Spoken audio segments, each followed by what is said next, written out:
învățat să fiu. Când greșelile apar iau pixul și scriu despre viață, despre tot ce e în joc. Drama e o zdreanță, deci trebuie să ai noroc.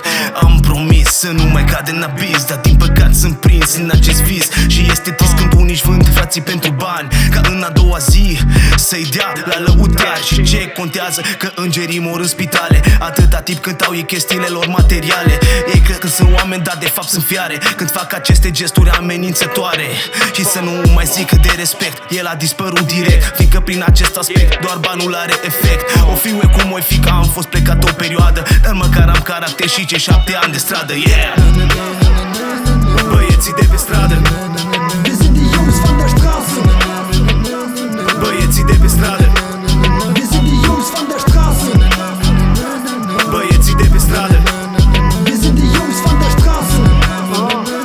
băieții de pe stradă.